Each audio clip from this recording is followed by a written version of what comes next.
എല്ലാവർക്കും MR Agri tips YouTube ചാനലിലേക്ക് സ്വാഗതം.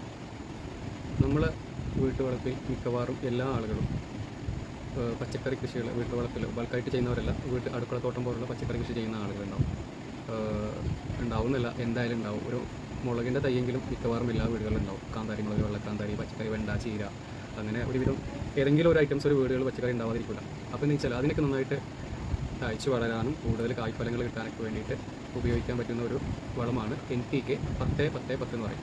അതായത് നൈട്രജൻ 10%, ഫോസ്ഫറസ് 10%, പൊട്ടാഷ് 10%. അത് ഞാൻ മുമ്പ് ഉപയോഗിച്ചിരുന്ന വളമാണ്. പച്ചക്കറി മുളക് വീട്ടിലെന്തായാലും മുളക്, വെണ്ട, ചീര അങ്ങനെ എന്തെങ്കിലുമൊക്കെ ഉണ്ടാവും. മുമ്പ് ഉപയോഗിച്ചിരുന്ന വളമാണ്. ഇത് സ്റ്റെർലിംഗ് കമ്പനീൻ്റെ ഗാർഡൻ ഫെർട്ടിലൈസർ NPK 10-10-10 3 10. അപ്പോൾ നിങ്ങൾ തന്നെ വാങ്ങണമെന്നില്ല, ഈ കമ്പനി തന്നെ വാങ്ങണമെന്നില്ല, നിങ്ങൾക്ക് വാങ്ങിക്കാൻ കിട്ടുന്ന NPK 10-10 വാങ്ങിയിട്ട്, അത് പല കമ്പനികളുടെ ഉണ്ടാവാം, അത് വാങ്ങിയിട്ട് ഉപയോഗിക്കാം. അപ്പോൾ അതിലെന്ന് വെച്ചാൽ നൈട്രജൻ, NPKയിൽ വരുന്ന നൈട്രജനാണ് വരുന്നത് 10%. അത് ഇലകൾക്ക് പച്ച നിറവും നന്നായിട്ട് വളർച്ച ഉണ്ടാവാനൊക്കെ വേണ്ടിയിട്ട് ഉപയോഗിക്കുന്നതാണ്. പിന്നെ വരുന്നത് 10% ഫോസ്ഫറസ് ആണ്. ഫോസ്ഫറസ് വേരുകൾക്ക് നല്ല വണ്ണം കൂടാൻ, വേരോട്ട് ഉണ്ടാവാനൊക്കെ വേണ്ടിയിട്ടാണ്. അതായത് ഇതിന് വളരാതെ മുരടിച്ച് നിൽക്കുന്ന തൈകളൊക്കെ ഉണ്ട്, അപ്പോൾ നന്നായിട്ടൊന്ന് പ്രസരിപ്പിൽ വളരാൻ വേണ്ടിയിട്ടാണ് ഫോസ്ഫറസ് ഉപയോഗിക്കുന്നത്. പിന്നെ വരുന്നത് K ആണ്. K വരുന്നത് പൊട്ടാഷ്യാണ്. പൊട്ടാഷ്യം അത് സസ്യത്തിൻ്റെ പ്രതിരോധ ശേഷി കൂട്ടാൻ വേണ്ടിയിട്ട്, അതുപോലെ തന്നെ കൂടുതൽ കായ്ഫലങ്ങൾ ഉണ്ടാവാൻ.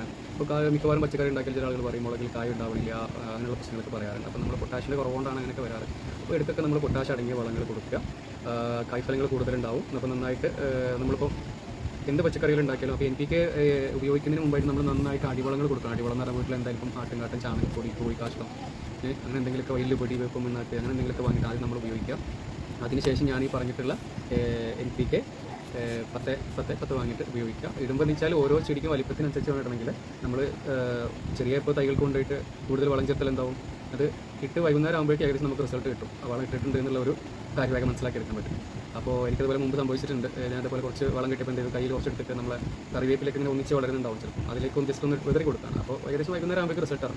അപ്പോൾ അങ്ങനെ ഉണ്ടാവും. നമ്മൾ ഡോസേജിൽ വളരെ ശ്രദ്ധിക്കണം. എന്ന് വെച്ചാൽ നമ്മൾ എന്ത് ചെയ്യുക, ഒരു 1-2 സ്പൂൺ ചെടികൾക്ക് നമുക്ക് ഏകദേശം കണ്ടാൽ അറിയാം, ഏകദേശം ഒരടി പൊക്കത്ത് വന്നിട്ടുള്ള തൈകളാണെങ്കിൽ ഒരു സ്പൂൺ ഇട്ട് കൊടുത്താൽ മതി. അത് നമ്മളൊരു 10 ദിവസം കൂടുമ്പോൾ കുറേശ്ശെ ഇട്ട് കൊടുക്കുക. വളം തണ്ടിനോട് ചാരിയിടും ചെയ്യരുത്, തണ്ടിനെ കുറച്ച് വിട്ടായിട്ട് അകലത്തിൽ ഇട്ട് കൊടുക്കുക. ഒരു ലേശം കഴിഞ്ഞ് കുറച്ച് നനവ്, ഈർപ്പില്ലാത്ത മണ്ണാണെങ്കിൽ ചെറുതായിട്ടൊന്ന് നനച്ചു കൊടുക്കുക. അപ്പോൾ നന്നായിട്ട് പൂക്കളുണ്ടാവും, നന്നായിട്ട് കായ്ഫലങ്ങളുണ്ടാവും. ചെടികളിൽ ഉപയോഗിക്കാം, പച്ചക്കറികളിൽ ഉപയോഗിക്കാം. അപ്പോൾ മിക്ക കടകളിലും കിട്ടും. ചിലപ്പം മുമ്പ് ആളുകൾ വാങ്ങിച്ച് ഉപയോഗിച്ചതായിരിക്കാം. എന്തായാലും ഒന്ന് വാങ്ങിച്ച് ഉപയോഗിച്ച്, ഞാൻ വാങ്ങി ഉപയോഗിച്ച് നല്ല റിസൾട്ട് ഉള്ളതാണ്. മുമ്പ് ഉപയോഗിച്ചിട്ടുള്ളതാണ്, ഇപ്പോഴും ഞാൻ വാങ്ങി ഉപയോഗിക്കുന്നുണ്ട്. അപ്പോൾ ഈ കമ്പനീൻ്റെ ഈ വളം തന്നെ ആവണമെന്നില്ല. ഏത് കമ്പനീൻ്റെ ആയാലും NPK 10-10-10 വാങ്ങി ഉപയോഗിച്ച് നോക്കുക, നല്ല റിസൾട്ട് ഉണ്ടാവും. ഞാൻ ഉപയോഗിച്ച അനുഭവസ്ഥനാണ്. എന്തായാലും നിങ്ങൾക്കും അത് ഉപയോഗിച്ച് നോക്കാം. അപ്പോൾ ഞാൻ നേരത്തെ പറഞ്ഞ പോലെ എന്തായാലും ഒരു വീട്ടിലൊരു തൈ ഉണ്ടാവും. ഒരു തൈ എന്നല്ല, മുളക്, വെണ്ട, അങ്ങനെ ചെയ്ത് അങ്ങനെ എന്തെങ്കിലുമൊക്കെ ആയിട്ടുണ്ടാവും. അപ്പോൾ അതിനൊക്കെ വാങ്ങി ഒന്ന് ചെറുതായിട്ടൊന്ന് ഉപയോഗിച്ച് നോക്കുക.